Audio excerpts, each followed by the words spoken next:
Greetings, everybody. Welcome to the ImPowered Woman podcast. She speaks. Hey, new tagline, no frills. We are for real. Very broad discussion on tonight. And I want to ask you, what are you teaching our children? What are you teaching our young people? What legacy are we leaving? And yeah, it's personal. Y'all know me. I'm going to say it again. No frills, just real. And we have to think about this. What with the worrying scenarios that are continually cropping up globally, we've got a lot going on globally, plus very real dangers all around us in our community. How soon is too soon to teach our children, to teach our young people to be aware of this real world? I mean, we've got education, we've got politics, we've got the law, we've got emergencies, we've got code words, and the list goes on and on. We don't just stop right there. How young is too young to start teaching our children about the real world? I'm going to say that again. How young is too young? And think about it. Children are incredibly sensitive and they're aware of the world around them, and they will have taken on board fully the human impact of disasters. They've taken on the full impact of the disasters with the mass shooting that just happened. They've taken on the full impact of the shooting and killing, the murder of Dante Wright. They've taken on everything as it relates to Adam Toledo. Everything. I mean, we can go all the way back to the beginning of this thing. It just doesn't seem to stop. So how young is too young? Children will want to question you. Young people are going to question you, and they're going to want some type of response. And guess what? They're going to need some support in trying to comprehend everything that's going on. However, they are children. However, they are young people, and they should be nurtured. They should be protected. Yes, they should, as long as we can, as parents, as educators, as clergy, as sister, cousin, brother, and niece and nephew and them, uncle and auntie and them, grandma, nana, and gamma, all that and them. Several things to know, and several things I know for sure, that if we don't teach our children to follow Christ, the world will teach them not to. Let me say that again. If we don't teach our children to follow Christ, the world will teach them not to. And the best learning I had came from that teaching. So we've got children that are great imitators. We've got young people that are great imitators. So give them something to imitate. So I asked that question again, and we're about to talk about it, and it's broad. Okay. What are you teaching our children? What are you teaching our young people? It is serious business. And listen, you know us, we're always going to have a candid discussion about it. It needs to be progressive. It needs to be real. And so I want to thank, first of all, we've got a couple of educators on the line with us on today. Our educators are, they work with children of all ages, and abroad they mentor as well. Not to mention they have a particular age group that they specialize in. Okay. And then we have parents on the line as well. And so we're going to have that conversation. We're going to ask that you all please jump in as usual. And put your comments in our comment section so that we can see what's going on in the comment section and we can respond to you. All right, we ready. Hey, y'all, what's happening, ladies? What's happening? Hey. Hello. Great. Hey there. I want to chime in and say I think we should start from the womb. God gave your children in the word, and there's no reason why we can't start to read that word to them while they're in the womb. Children respond, babies respond to what's being said to them from the womb. He said, I knew you before you were formed in the womb. So why would you not? Wow. Why would you not? Absolutely. It starts in the womb. Hey, AJ, what's up, girl? I didn't see you. Guys. How are y'all? Wow. So Wendy, you said it starts in the womb, right? So elaborate on that a little bit for us, my sister. I just remember reading in the scriptures, it said, bathe your children in the word, in God's word. You're trying to love that baby from its conception there in the womb. That's when you feel love. That's when you speak love. you show the child that it is wanted. And Wow. sometimes even when it's not, it's still a gift from God, you know. Yeah. You have to recognize that and feed that child love. You have to nurture it with love before it comes out of the womb. And then continue to feed and watch that baby, bathe that baby with God's word and pray for that baby's protection and your guidance over that child in God's word for leadership. And many times we're trying to figure it out and do it the world's way. And God has provided a word for us. He's provided a roadmap for us, and we many times don't pick it up. Wow.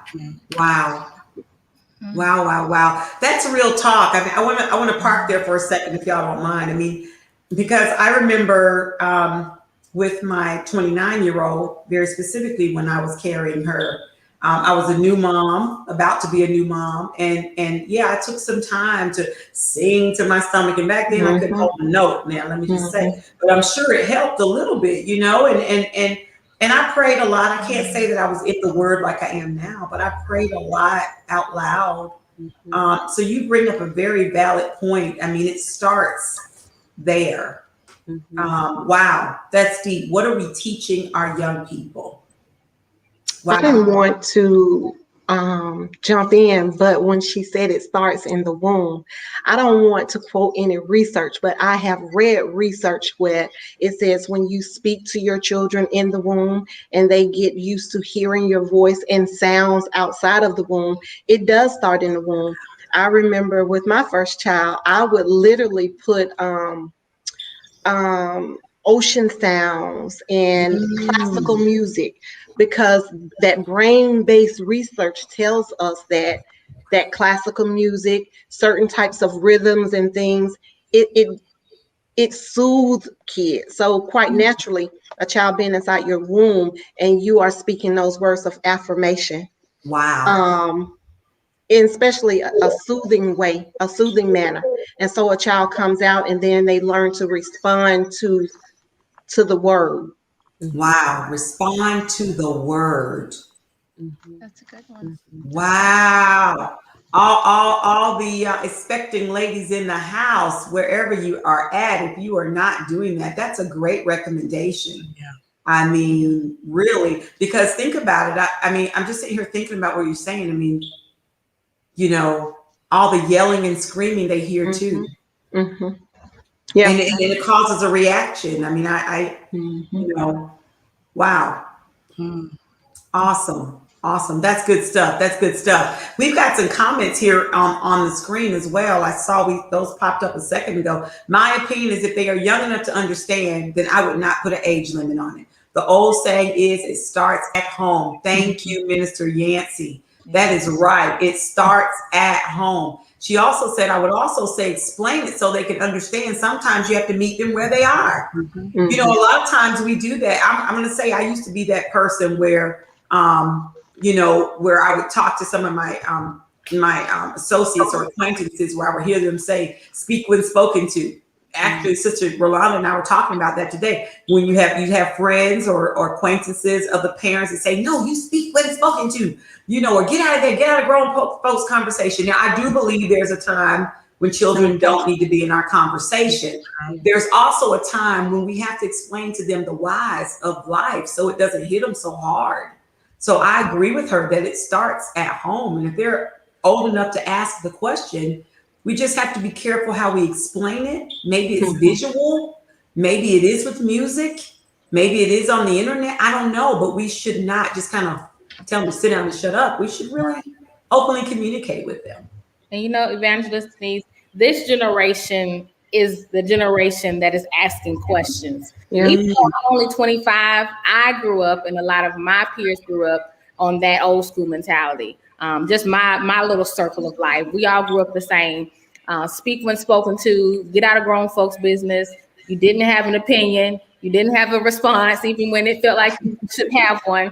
But all of the students and children that I have mentored, seen, talked to, they all have questions and they are not afraid to say it. So it is, I love what Sonia Yancey said in that comment. We do have to meet them where we are. Unfortunately, it doesn't work how it worked with me or the rest of you ladies, but this generation will talk. They will stand up for whatever it is, but there is a boundary that unfortunately they have crossed. And that saddens me. Even though I am young, there was just a boundary that I still would not dare to cross with my mom. If my grandmother was alive, I wouldn't dare cross that boundary. But this generation, we're going to push that boundary. But I think it's because previous generations, I hope no one takes this offensively, but have not necessarily gained the respect. In order to get respect, you have to give. Earn it. So if you're coming across so forceful and mean to these youth and like you know it all and like you are owed something, like so many of my elders, you know, I owe me this respect, but you're not getting it, you know. And this generation is they're like, you got to get my respect, you got to give it. Right. It's just so interesting. It's a whole broad conversation, but I'm done. No, you listen, and you're an educator, so let's talk about it. Let's kind of park there for a moment, because outside of your experience, because you know, even though you're 25, you have experienced a lot, right? You've experienced a lot, and as an educator, you are trying to shift and make a change in how you respond to your students. Over these years. And so I do want to talk about that. Like, you know, and I know Sister Rolanda is an educator as well. So we want to hear from you all. I mean, what do you, because you're like the purest sense of teaching, you know, and you're having to partner with parents. And in some cases partner with the clergy and the community. And it's tough because sometimes we're not doing what we should be doing at home to support y'all, right? Yeah. Well, with me, I believe in learning people for myself. And I say that to say, if someone attempts to tell me about a child that had them before me, I kindly ask them not to. Let's not have this conversation. Because 9 times out of 10, what they gave you is not what they're going to give me. And that is because, like Miss Kaylee just said, I do expect respect, but that's because I give the students respect. And a lot of times I play this reverse psychology and I make them think they have a choice. That's it. And so if they're not used to being given a choice and now all of a sudden they think they're given a choice, it's just a matter of, I don't play power struggle games with kids because I know I'm going to lose because they are children. And so I just let them know I have something. You got 10 months to get it from me. You better come and get it. And I add children to sit in my class. And I only ask 2 things of you. Do not disrupt the learning environment and do not touch someone else's child, and don't disrespect me. And believe it or not, a child will give me just that.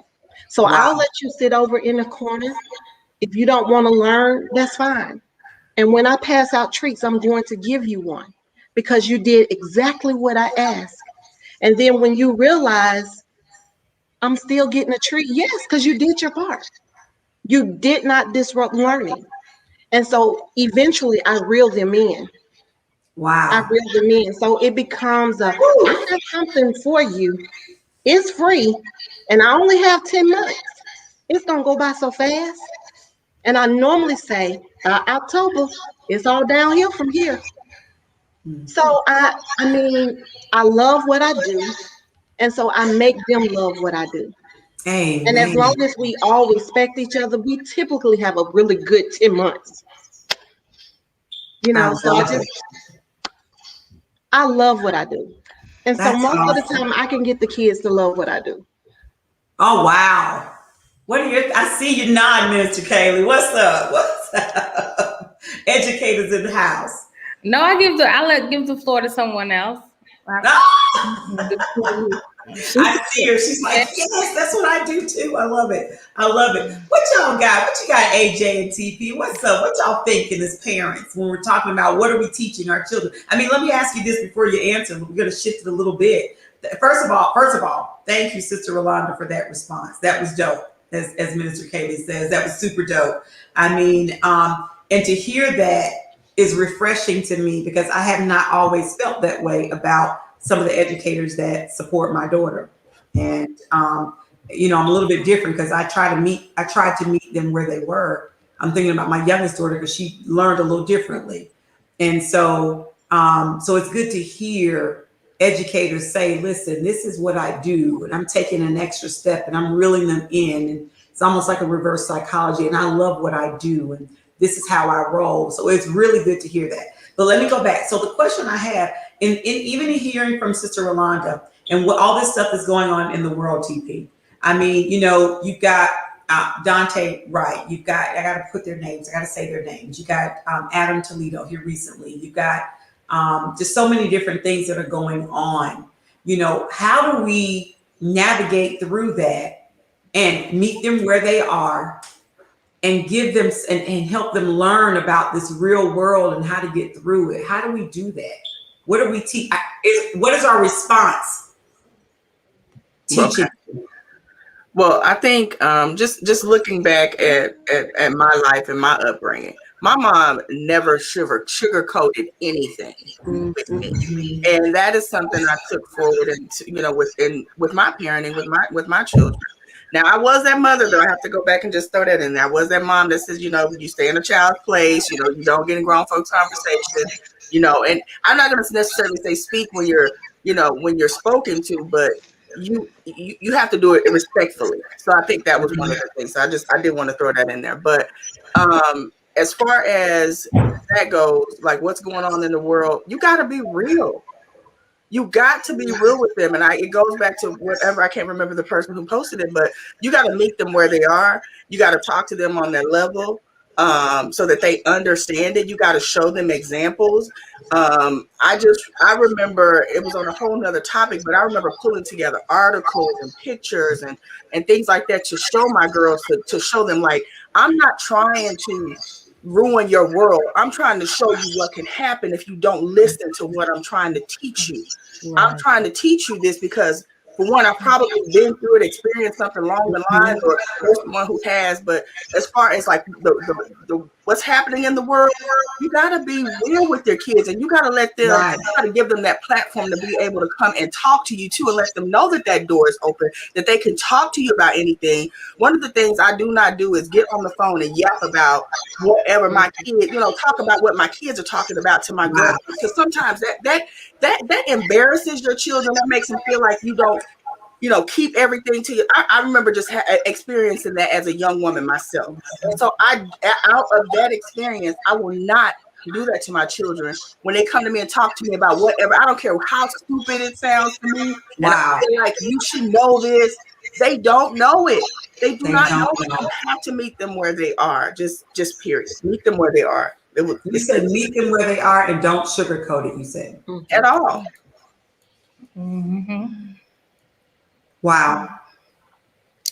Yes, indeed. Wow. Because imagine if we sugarcoat what they're saying on TV. And let's talk about sugarcoating it, because I'm always going to go back to the fact that we should have, you know, programs in place in schools. We should have programs in place in churches. And I'm always going to go back to that. You know, it's good to and I got to say it, it's good to play church. Okay. For many people, it's good for them to do that. I think it's dangerous. Okay. It's dangerous.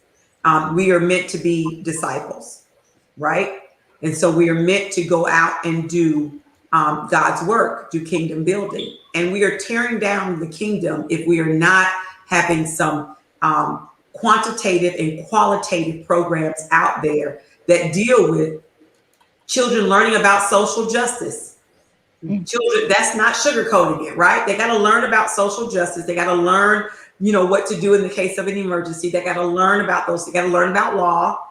They got to learn about budgeting. They got to learn about bills. They got to learn about credit. They got to learn about communication, how to deal with issues, how to have emotional intelligence. What are we doing? They're not learning that directly. I think there would be more interest in bringing families to church if the churches invested in more of those type of programs. Too many times it's the same old thing. It's the same old thing. And the world is changing, and we need more education coming from our churches that support our communities. And your communities might show up if you have something for the children, if you had something for the families. But too many times it's the same old song and dance, and they're entertaining and they're not helping the community. And that's why I think churches are lacking in some ways. And we have to have that personal relationship with God and find programs that support our families, find programs that support our children and keep them out of trouble and teach them further the things that maybe we are not as well versed in. Maybe someone else can teach them or reach them, like Sister Rwanda or Sister Kaylee. They have their own way of teaching, and children need to be exposed to other good teachers. You're not going to be able to teach them everything. Go ahead, TP. Go ahead. And I do want to add that in there. Like it's always good to have someone in your circle, because it starts at home.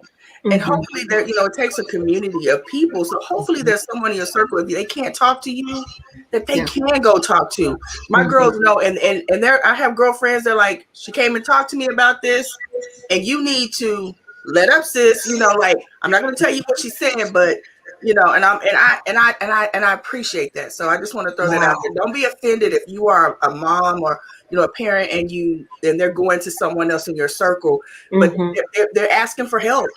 Yeah. Wow. Wow. And TP, you hit it right where I was going. Well, you hit it right where I'm going to. Before these big organizations, before mega church, before Boys and Girls Club, before Girl Scouts, there was community. Yeah. Come on. I remember being a little girl, and my childhood life, I grew up in Riverdale, and I could be, right now the sun is going down, I would still be outside having myself a good old time. But when no street lights. No, but we had some street lights later on, but we had some street lights. But I mean, it was a diverse community where I grew up. You go to where I grew up now, you wouldn't want to live there. But back then, it was everything. But I say that because there was such a community. There was Hispanic, Latino, white, Chinese, rainbow, whatever you want to say. And I could be out, and it was one time, y'all, where my mother and my dad, when my dad was asleep, so he didn't hear me knocking on the door. My mom was out with her girlfriends. And so I'm freaking out, like, oh my gosh, it's getting dark outside. I gotta get in the house. So one of my Latino sisters in the neighborhood, she was like, you can come stay with her. And their mom welcomed me in. They fed me, and I wasn't afraid. I wasn't nervous. Wow. I got home. This was like 8, 9 o'clock. But I say all that right there is not here anymore. Community now, and this is no offense to you, Wendy, at all, because I work in ministry and in education. So I'm saying this because I see it, and I've been a part of it. Mm-hmm. We have now become, the community now seems to have such a reliance on these big organizations, when to me it starts in the community. I have students, and Rolanda, you can probably say the same thing. You got parents before that expect you to teach your child everything, and then come home and give 20%. They expect you as a teacher to do everything. I have as a youth minister on Sundays, parents are begging me to open the door because they're ready to get rid of it, and not teaching them Jesus at home. Yeah. So I'm saying, thank God for the organizations. Thank God for the churches. Thank God for the Boys and Girls Club and Girl Scouts. But the community, that stuff at home, the stuff that I learned in the street, on the sidewalk, like you don't walk across that street. Like I didn't learn that with big organizations. I learned that stuff in community at home. So I feel like if we could get that back, maybe these organizations and these ministries and this community, all this big stuff could get right too. because we put such a big responsibilities on these organizations and the school system and this program and that program that at home is jacked up. And that may sound harsh, but it is. I don't think that's harsh at all. I don't think that's harsh at all because ministry starts at home. So you're spot on there. I mean, from my perspective, you're spot on there. I am going to hold firm with the fact that we cannot take the responsibility from the church and from the schools and from, I mean, the parents, you have a responsibility, but most of these parents are single parents. I was a single parent. Most of the parents, don't have a 2-parent home anymore in the communities. I look out the door and I know several of them don't. And am I doing my part 100% as a community person? I'm not. I should be doing a lot more, right? So I feel you wholeheartedly. But let me say this, is that many of these parents are at work all day. Some of them have 2 jobs. Mm-hmm. We have just as many churches as we have liquor stores. Which one do we want our children in? Mm-hmm. A lot of 80% of a lot of times the parishioners are retired. I would probably say 60%. Mm-hmm. And retired to me means retreaded. Yeah. So that means why don't we have those programs, whether they're quarterly or semi-annually or annually? I'm saying that if every church employed a Minister Kaylee and a Sister Rolanda, and even from a health perspective, a Sister Wendy Wynn, even an entrepreneur perspective from a Sister TP, a Sister AJ, a Sister Evangelist Denise, using people that want to be used. I'm talking about myself too. I mean, we all are most of us are part of churches. But can I say this? Can I throw this in there? Mm-hmm. The church and the school was part of the community. You couldn't it was all twined when we were growing up. I grew up in Mississippi. And let me go to church and do something. Mama gonna find out. Auntie gonna probably get me because they gonna go tell her because she's down there at the school. I mean, it was all. We lost that. We've lost that. Like we've lost family reunions. We've lost so much of that. So true. So, and I would say this about community: you can't change or affect necessarily how your neighbor is going to respond or how your neighborhood is going to respond. Not like that. They can't control the neighborhoods that they're in, especially if they're, trying to live in affordable housing. It's like you can't control that. But what you can control, like you said, there's as many churches as there are liquor stores. The churches can do more. The churches can do more.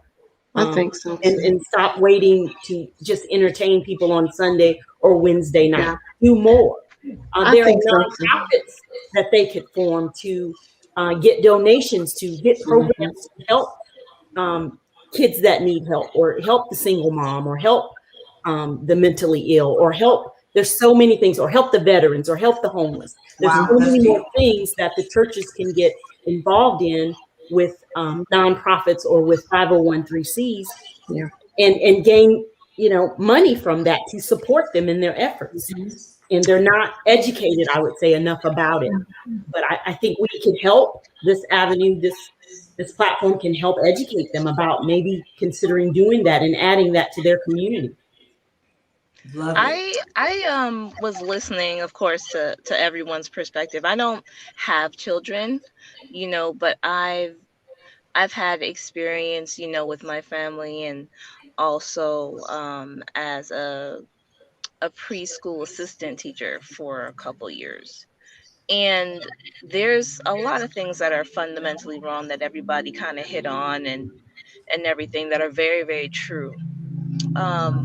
But what I find to be most important, and you guys already spoke about it, is the community that we're losing. Mm-hmm. And I guess the real question would be is, why is the community being lost? And when I think about it, it's literally, there is a fear now that wasn't with us during those generations. Wow. And it could be, that maybe as the generations went on and on, people just wanted to be more aware of things, and it caused fear. And I'm not really sure of all the routes this fear came from, but people are afraid of each other. Wow. They're afraid of each other. They're afraid to let their kids go out. They're afraid that, something's going to happen to their children, when that wasn't the fear before. Before it was just like, oh yeah, go out and play. Go out and play with everybody on your block. As long as you're back before the sun goes down, just like Minister Kaylee was saying, you're good. But now that's not the case. Now everyone is afraid. Now everyone is like, hey, I can't let my son play with your daughter. I'm not quite sure about your parents, or whatever their reasoning is. So that's deep. That's my question, is where did this fear come from? Wow. Because the past generations didn't have this fear. Did not. And now we think about you just hit the. You did. I think about it too. And Minister Kaylee and I talked about this, I think, a couple of weeks ago when we were kind of tapping on Sexual Assault Awareness Month. I mean, that's this month. I mean, that right there has startled. I mean, there's a lot going on. I mean, that startled people. You got 1 in every 3. You got, back in the day, it may have been happening, maybe not at such an alarming rate. I mean, it's all alarming, but not as a high rate as it is now. But people kind of kept it quiet. You know what I'm saying? Now people are outspoken about, oh, this is what happened, da, da, da, da. So the more you speak about it, the more that fear is there. To just, instead of fight it, we flight. You know what I'm saying? And I think that does have a lot to do with, you got sexual assault awareness. You got domestic violence is going on a lot more in the home. So more stress, the more violence seems to happen, and then we keep passing on things. So you're right. There's so many things that have attributed to that. I don't know if that means that we should stop trying to figure out a way. I mean, we still have homeowners associations, don't we? Still have, don't we still have those groups that meet every whatever? I mean, I have one to go, but I probably should. There are still like neighborhood watches. There are still programs out there in the community. It's just that the community itself, I feel, has lost faith in those communities to protect their children. And honestly, I'm not quite sure where the fear is coming from. And I know it's coming from little pieces and situations here and there. And it's just like, I don't want that for my child, period. Or I don't even want to chance it. And that's, that's a parent trying to protect their child. Right. But then at the same time, you're stopping a community now. Like, every person that's like, oh, I don't want my kid outside, is stopping your kid. It's one less kid that someone else could have met. It's like it's stopping the chain of children meeting each other and having interactions. It's just not happening like that anymore. I wish it would go back. Yeah. I would say media, Amanda. Like, everything's in our face now. Every time you turn on the news, you may get 2 or 3.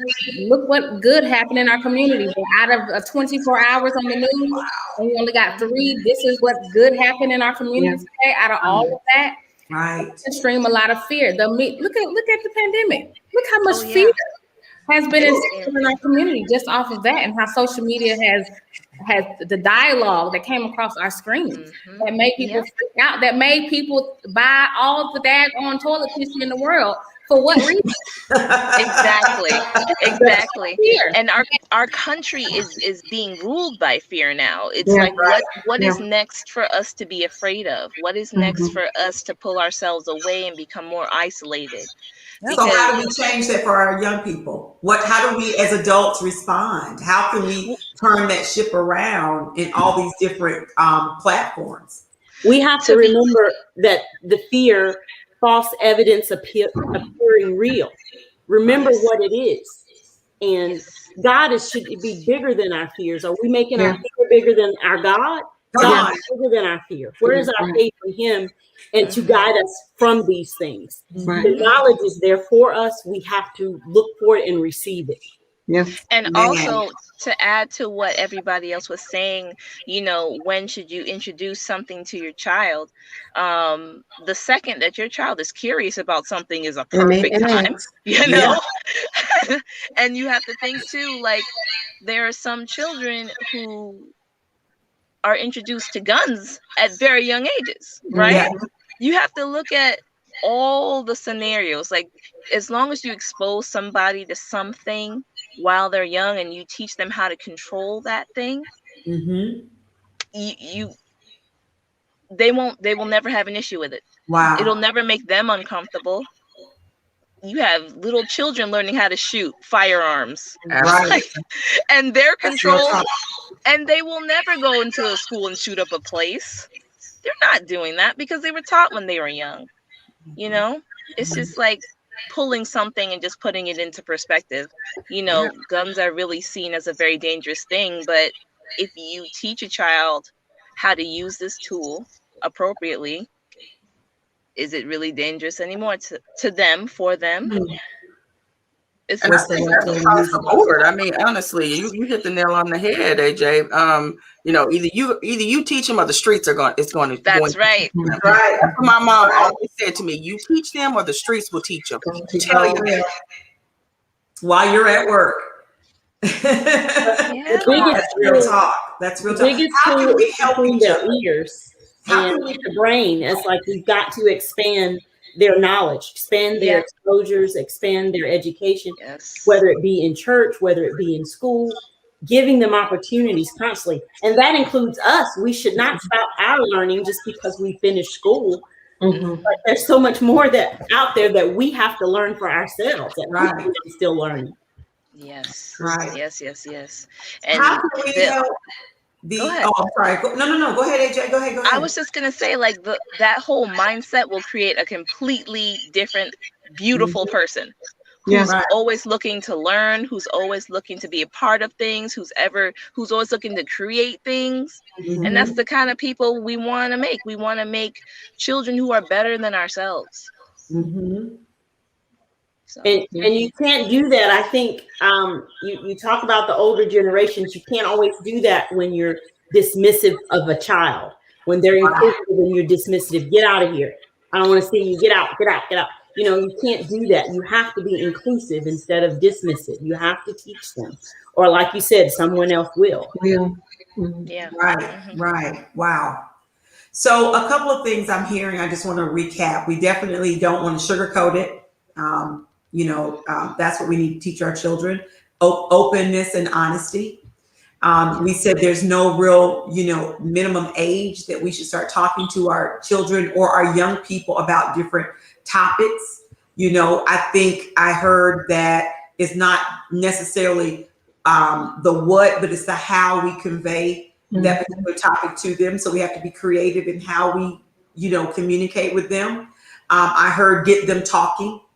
We want to be, I think that was TP who said, making sure that you are not a detractor, you're an attractor. So they want to talk to you. You're not so stuck up that they don't want to talk to you. And then if they can't talk to one, maybe they can talk to someone else.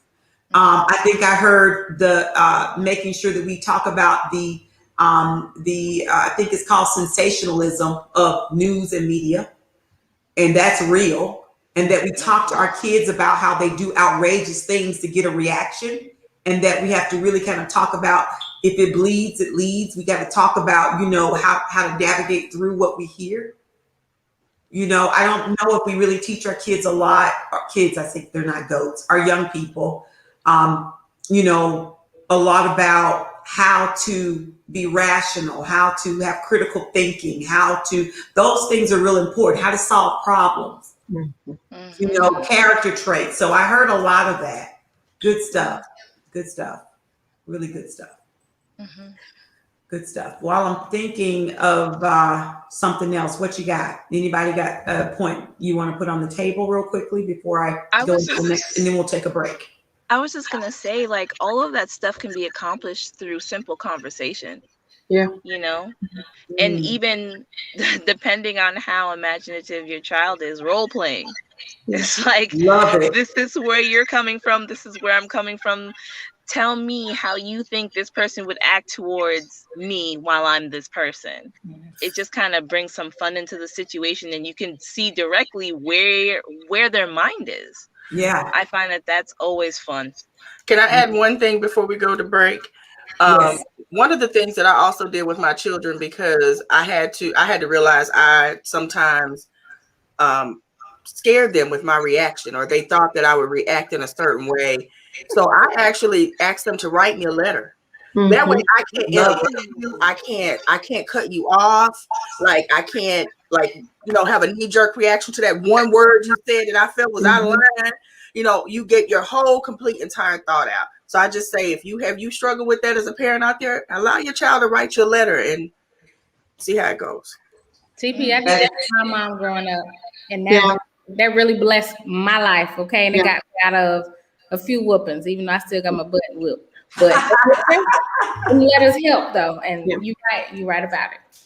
Yeah, journaling is really good. It is. It is. And on that note,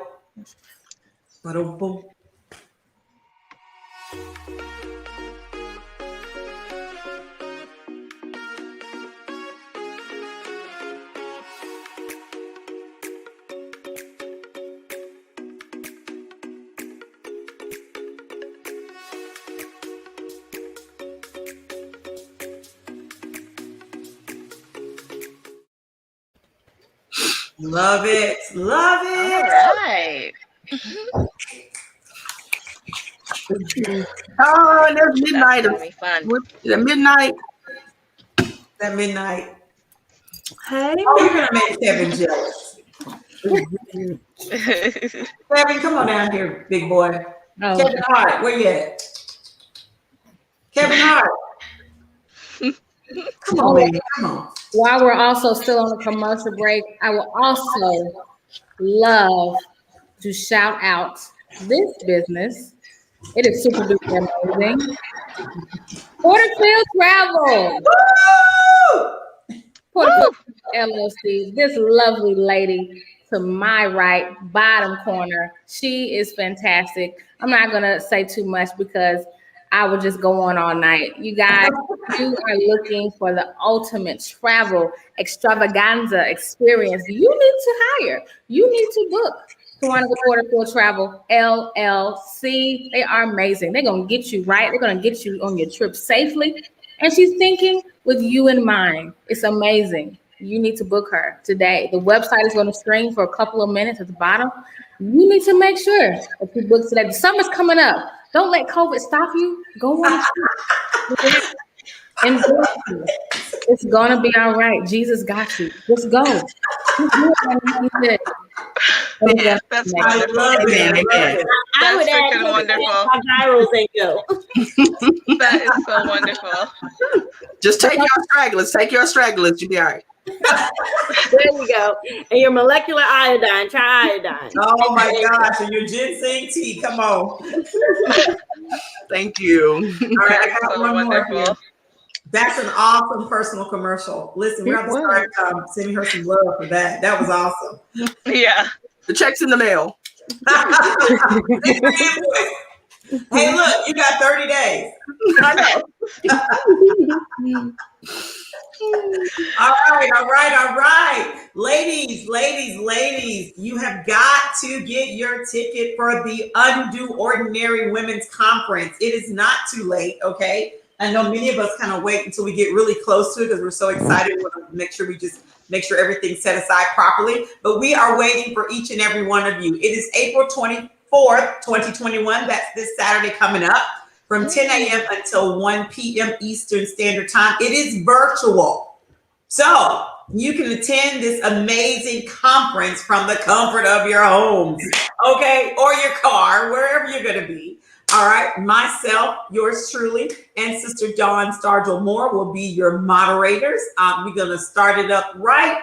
And then we have some amazing special guests. You see the lineup right there. Judge Penny Brown Reynolds, Dr. Kim McDare, Bianca Shelby, and Tanya M. Hughes. So please come on out. It's going to be awesome. I can't wait to see you guys there. And guess what? It's just $10. Say no to Starbucks. It's $10. Wonderful. So I hope you'll come see us. So we are at the 8:45 of the hour. I wanted to ask a couple of questions because this looks like Minister Kaylee is going to have to go another episode because there's some things that we did not get a chance to talk about. And if we open it up tonight, I have a feeling we'll be here all night. So we can't do that because some of us got church in the morning. So what I did want to throw out there really quickly is some basics. So when we're talking about basics that we teach our young people in school, in church, in our homes, basic things as it relates to safe areas, as it relates to good touch, bad touch, as it relates to life in general and people skills. What are some basic things that we are teaching our young people, or should we be teaching our young people? The first thing that comes to my mind is to be vocal about being uncomfortable. A lot of children can't identify that feeling or how to voice that feeling when something's making them uncomfortable. Because we all have that inner spirit. Children may not know exactly how to express what that is, but that's something that children don't get. A lot of children don't know how to express when they're uncomfortable. They'll say other words, but it doesn't quite express being uncomfortable to an adult. Because when they're in certain situations that may be inappropriate, they're uncomfortable. They don't know how to say that. Yeah. I like that. I like that a lot, AJ. And so then not only do we tell them it's okay to voice that you're uncomfortable, it's okay to voice, how something makes you feel. Yes. Here's how to do it.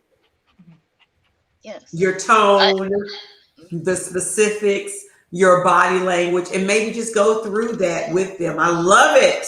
Yes. What else y'all got? The other thing that comes to my mind is gratitude. So many people are so ungrateful, and a lot of kids are ungrateful. They're given everything. You give them so much, they expect it, and they're entitled. You have to teach gratitude. And I say gratitude before attitude. It's like, get out of here, you ingrate.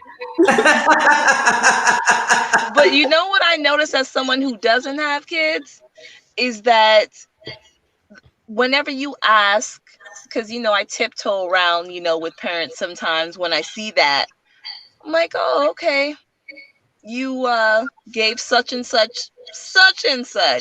Like, okay, then they must be doing great. And then they'll go into this whole spiel of what their issues are with the child.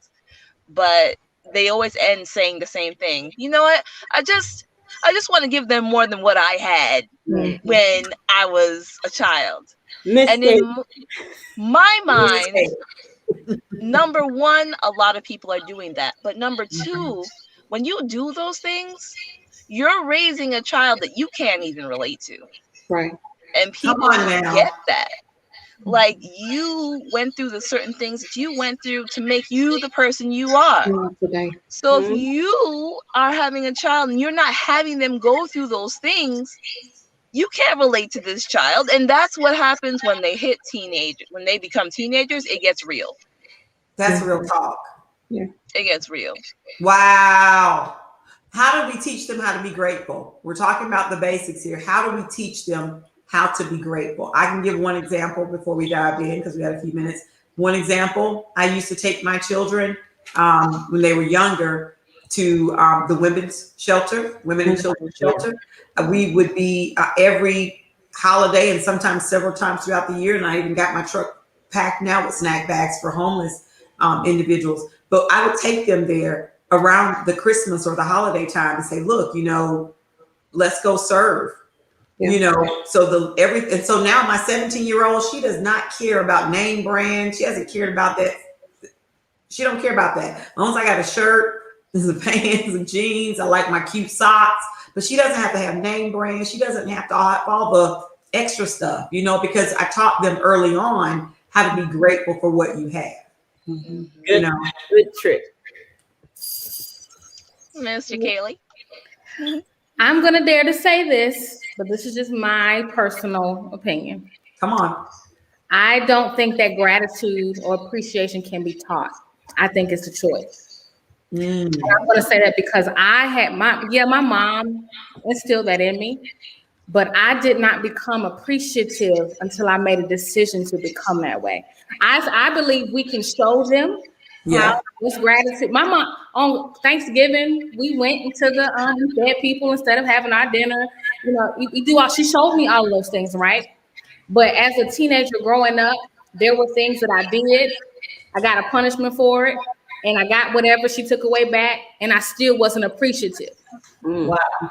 And how many times as you, as a child, or even as an adult, things happen in life, and thank God he gets you out of it, and then we still go on and carry life in our merry own way, not giving God appreciation for getting us out of that situation, right?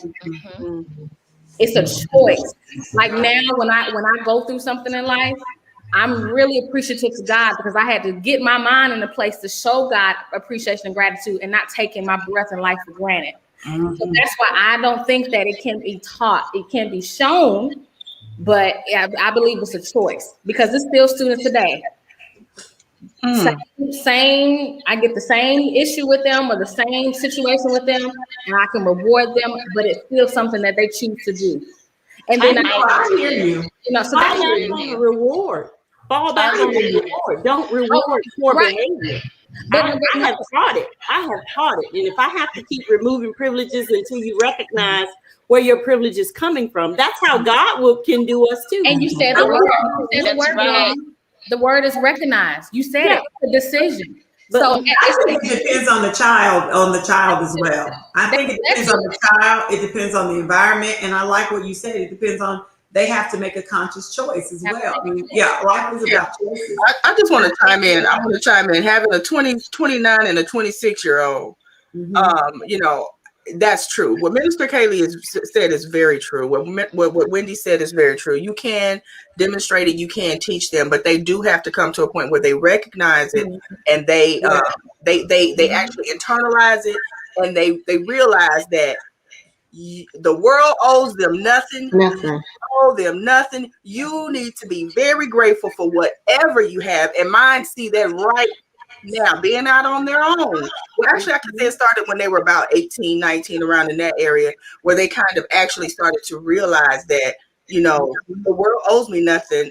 And like I always told my kids, I don't owe you anything either. And you know what's crazy? Like, I agree with all of the things that you guys are saying. The one thing that sticks out to me is that, you know, when people are uncomfortable, it forces them to look at things in a different way. Right? So with kids, like, taking things away and privileges away, that's a good way to make children feel uncomfortable. I took down doors. I took phones. I did that too now. I mean, and you know, you think about it, a spanking is the same way. Yeah. I mean, you can spank certain kids and they still got to make a choice to be, you know, I mean, there's so many kids that people done spanked them so much and they still bad. They still bad. Just like a fun fact, I like to say, you guys, it's a real fun fact. Like, my two nephews are so different. One you can have a conversation with. Yeah. And that is all you need. But the other person needs a spanking. Yeah. He just needed a spanking. And he will never do it again. But you have to know your kid. Like, some children just need that talking to. Not every child needs to be, you know, not every child needs to be spanked. But you have to know your child well enough. Tonight, but she needed to be spanked. My mom talked to me. I'm just saying. Yeah, she think you needed to be spanked, girl. It's certain things, though. You know, if you show your children that you're disappointed, I think that was a big thing for my girl. That was a big thing for me. I did not want to disappoint my mom, and you know, and my girls, it was the same way. You know, they just didn't want to disappoint. Well, I say one of them because they, just like you said, there's one. There's that one that you talk to, she don't want to disappoint. The other one, she like, I'm gonna look over the ledge and see how far I can push you. So let me see how far I can push you. You know, so that's so true. I just wanted to share a story. Like when they were little, I had to actually make them sleep in the hallway because they wouldn't clean their room. I go clean your room and you don't appreciate the fact that you have this room. Most kids don't have a room. So let me show you what most kids have that don't have a room. They just sleep wherever they can. So guess what today? You can't sleep in my living room because my living room is clean. So you're not going to mess up my living room, okay? So you're going to go find a place for you to sleep tonight and we'll give you that rent tomorrow. Now you tell me that don't teach gratitude. You tell me that don't teach gratitude. Did that not teach you to be grateful for that bedroom? Some of them it does, some of them it don't. Now that young one, she still won't make up the bed though. She won't make up the bed. With fostering kids, I've had to learn to be very creative because you're not spanking kids. You're not spanking kids in foster care. So turning out the power from the power box. Talk about getting some respect. But I agree with that too. It's like, you know what? But it makes you more creative and thought-provoking with your punishments and ways to, and not just punishment. I wouldn't say punishment. It's lessons. It's life lessons. They have to get those life lessons at home so that the world is not constantly teaching them. Jail shouldn't have to teach your child. Start at home. Start at home. And you can't be going to your job when you get older. Young people can't go to their job and act like that. Don't make me run around my house. You can't be a hoarder at your desk. Go ahead and run. Don't make me run. TP, go. You cannot do that. You can't. You cannot. Go. What you do, TP? You can't go do that. You can't go to work acting like that. So yeah, you're right. Keep them at home. I love it. You're right. But since you mentioned work, how do you all feel when you go to, like I started at Ingles. That was my first job after high school. I did Ingles. So when I go in a grocery store and I see myself, because I was 18 and I'm like, oh, yeah, you know, it bothers me. It bothers my spirit, the lack of etiquette or customer service or the appreciation for the job. That bothers my soul. Even though I felt like I was at the lowest of the totem pole, I'm like, where you coming to work sagging? You coming to work with an attitude? You're coming to work with no work. Like, why? So what are we teaching? So now it's just, I'm coming, and I've literally heard this. I'm just here for my check. Yeah, everybody want a job for a check, duh. But at the end of the day, where's the integrity? What is, like the question of the day is, what are we teaching at home? I said, I know Ingles is not my end, but I'm going to treat Ingles like I'm the manager of Ingles while I'm here. That's right. That mentality. Yeah. You know, why is that? Oh, I don't know how. Sorry, TP, you triggered me when you said work, so I'm sorry. Yeah. You triggered me. I know that our generations below us, it's like with each generation, we become more and more outspoken and more chill and more low key, but also more and more sensitive as well. You're right about that. As the generations keep on going, they more and more sensitive. They care less and less. How you were raised, though. I'm sorry. I still think children live what they learn. And that's why I said work earlier, because you can't go to work acting like that. So if you go to work acting like that, that was okay at your home. That part. That was okay at your home. You were at your home. You were sagging at your home. You were messy at your home. You were rude at your home, and you were entitled at your home. And so if your parents, your grandma and them, whoever, we let you get away with that and made you think that it was okay, you took that same entitlement to Ingles. You took that same entitlement to that corporate job where your desk is messy. You can talk to. Racism starts at home.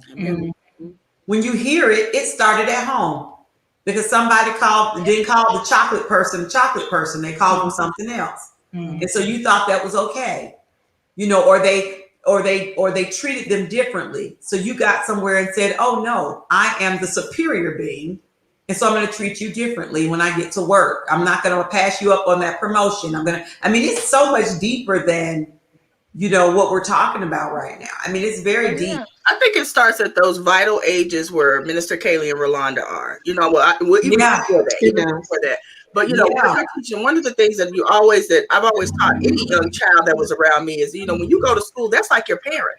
When you go out here and you're at church or you're in the library, you're in the grocery store, I don't care where you are, you show an adult respect. And I think that came from what was passed down to me. So of course I'm going to pass it down to my children.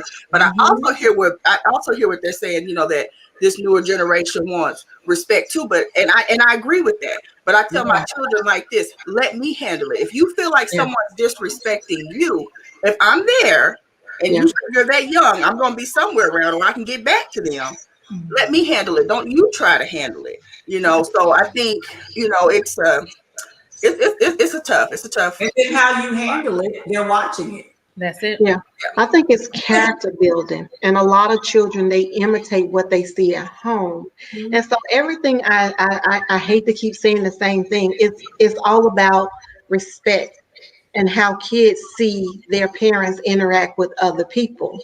And I know we are living in a different day and time where we allow kids to be a little bit more vocal, but yet it's still, and I'm going to go back and say, maybe the church needs to take on a little bit more responsibility. And I hear what everybody's saying, because I do believe it starts at home. And my battery is going dead. But I also believe it starts in the classroom and at church. And if we could just start just modeling for our kids. And in some ways, believe it or not, when kids, they see you, they imitate good. And when they see someone model, even if they see their parents doing something wrong, and and some good things that I have learned because I've watched somebody I admired from a distance. And so we may not see the what we want to see, but I'm gonna have the hope that somebody is watching us, that they're going to, that's what I want to aspire to be, like Miss Kaylee, or like you beautiful women. That's what I'm going to believe. So some of the things that we are not seeing, and I just wish we could network more, because I encounter kids where, and even in my personal life, I've tried to get somebody help, and they're always blocks, like you're out of network, and those things should not be. You should never be out of network, make too much money, or not make enough money for help. Because in my profession, we're dealing with kids that are bipolar, that have real issues. So I'm listening to you all say about how we punish kids, but we have to be very careful how we punish them. They have to know they can speak to whoever they see and feel comfortable.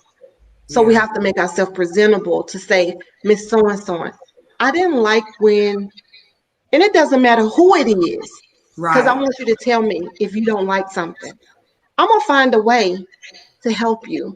And I'm going to find a way to tell you in the most respectful way how to tell Miss or Mr. So-and-so, I didn't like when you did XYZ. I love it. I love it. And I don't even know if I'm still on topic, but we never are. You good. Family. I want to network more so we can help our community more. Yeah. I mean, I think every person doing their part to help children, is a step in the right direction, because right now, some people really do feel like, oh, that's not my kid. That's not my problem. And it's definitely our mindset that we have to change when it comes to that, because that kid lives in your community. That child is your problem. That's the whole topic. That child is your problem. You are somewhat responsible for that child, and that's, the mentality that we should get back to. You're right, Amanda. We don't realize that that child is our problem. That child is a part of us. You're absolutely right. We forget that we have a job to do. We do have a job to do more than just the me and mine's type of mentality. Come on, say that.